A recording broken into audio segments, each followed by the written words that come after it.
মধ্যপ্রাচ্যের আকাশ এখন জ্বলন্ত আগ্নেয়গিরি, যেখান থেকে ধেয়ে আসছে একের পর এক যুদ্ধের ভয়াবহ বার্তা। ইতিহাসের পাতায় এক নতুন এবং বিধ্বংসী অধ্যায় যোগ করে ইরান দাবি করেছে তারা মার্কিন বিমান বাহিনীর গর্ব এবং প্রযুক্তির বিস্ময় হিসেবে পরিচিত দ্বিতীয় একটি F-35 যুদ্ধ বিমানকে আকাশেই গুড়িয়ে দিয়েছে। মধ্য ইরানের নীল আকাশে যখন এই ধাতব দানবটি টহল দিচ্ছিল, তখনই ইরানি প্রতিরক্ষা ব্যবস্থার নিখুঁত আঘাতে সেটি অগ্নিপিণ্ডে পরিণত হয়। তেহরানের পক্ষ থেকে অত্যন্ত কঠোর ভাষায় জানিয়ে দেওয়া হয়েছে যে বিধ্বস্ত সেই বিমানের পাইলটের বেঁচে থাকার আর কোনো সম্ভাবনা নেই। ইরান কেবল মার্কিন যুদ্ধবিমান ভূপাতিত করেই ক্ষান্ত হয়নি, বরং একই সাথে ইসরায়েলের বুক চিরে বৃষ্টির মতো ক্ষেপণাস্ত্র নিক্ষেপ করেছে। তেল আবিব থেকে শুরু করে বন্দরনগরী ইলাত পর্যন্ত এখন কেবল সাইরেনের আর্তনাদ আর বারুদের গন্ধ। মেহের নিউজ এজেন্সির মাধ্যমে আসা এই খবরটি মুহূর্তের মধ্যে মার্কিন নীতি নির্ধারকদের কপালের ভাঁজ চওড়া করেছে। তবে এই ভয়াবহ দাবির মুখে মার্কিন সেন্ট্রাল কমান্ড বা সেন্টকম এখন পর্যন্ত এক রহস্যময় নীরবতা পালন করছে। ওয়াশিংটনের পক্ষ থেকে এখনও এই দ্বিতীয় বিমানটি ভূপাতিত হওয়ার আনুষ্ঠানিক কোনো স্বীকৃতি আসেনি। যুদ্ধের এই ষষ্ঠ সপ্তাহে এসে দুই মহাশক্তি স্নায়ু যুদ্ধ এখন এক চূড়ান্ত সংঘাতে রূপ নিয়েছে। একদিকে ইরান তাদের আকাশসীমা রক্ষার শ্রেষ্ঠত্ব দাবি করছে, অন্যদিকে যুক্তরাষ্ট্র তাদের রণকৌশল নিয়ে এখনও পর্দার আড়ালে হিসাব কষছে। এর আগে কুয়েতের আকাশেও যে নজিরবিহীন বিপর্যয় ঘটেছিল তা এখনও জনমনে টাটকা। সেন্টকম নিজেই স্বীকার করেছিল যে কুয়েতি প্রতিরক্ষা ব্যবস্থার ভুলবশত ছোড়া গোলার আঘাতে আমেরিকার 3টি F-15E স্ট্রাইক ইগল বিমান বিধ্বস্ত হয়েছিল।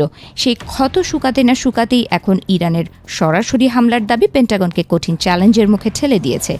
একের পর এক অত্যাধুনিক যুদ্ধ বিমান হারানো মার্কিন বিমান বাহিনীর সক্ষমতা নিয়ে এখন বড় প্রশ্ন উঠতে শুরু করেছে। অথচ মাত্র কয়েকদিন আগেই সেন্টকমের কমান্ডার ব্র্যাড কুপার অত্যন্ত আত্মবিশ্বাসের সাথে দাবি করেছিলেন যে তাদের অভিযানে অভাবনীয় সাফল্য আসছে। তিনি জানিয়েছিলেন ইরানের নৌবাহিনী এখন নিশ্চল এবং তাদের বিমান ও ক্ষেপণাস্ত্র প্রতিরক্ষা ব্যবস্থা প্রায় ধ্বংসের পথে।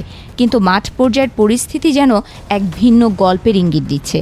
কমান্ডারের সেই দাবির পরপরই ইরানের এই পাল্টা আঘাত এবং ইসরায়েলের দিকে ধেয়ে যাওয়া দূরপাল্লার ক্ষেপণাস্ত্রগুলো প্রমাণ করছে যুদ্ধের ময়দান এখনও তেহরানের নিয়ন্ত্রণ মুক্ত হয়নি। ইসরায়েলি ভূখণ্ডে যখন ইরানের ক্ষেপণাস্ত্রগুলো আঘাত হানছিল, তখন পুরো মধ্যপ্রাচ্য এক বিভীষিকার সাক্ষী হয়। ইসরায়েলি সামরিক বাহিনী তাদের অত্যাধুনিক আয়রন ডোম এবং অন্যান্য প্রতিরক্ষা ব্যবস্থা দিয়ে এই হুমকি মোকাবেলা করার আপ্রাণ চেষ্টা চালাচ্ছে। কিন্তু তেল আবিবের আকাশে আগুনের গোলার মতো ধেয়ে আসা ক্ষেপণাস্ত্রগুলো জানান দিচ্ছে যে এই লড়াই আর কেবল সীমানার মধ্যে সীমাবদ্ধ নেই। গত 28 ফেব্রুয়ারি থেকে শুরু করা অপারেশন এপিক ফিউরির মাধ্যমে ইরানকে কোণঠাসা করতে যে বিশাল সামরিক বহর মোতায়েন করেছিল তা এখন অগ্নি পরীক্ষার মুখোমুখি। পারমাণবিক শক্তিচালিত রণতরী, সাবমেরিন এবং B-2 স্টেলথ বোমারু বিমানের মতো মারণাস্ত্রগুলো দিয়ে সাজানো এই অভিযান এখন খোদ আমেরিকার জন্যই প্রাণঘাতী হয়ে উঠছে।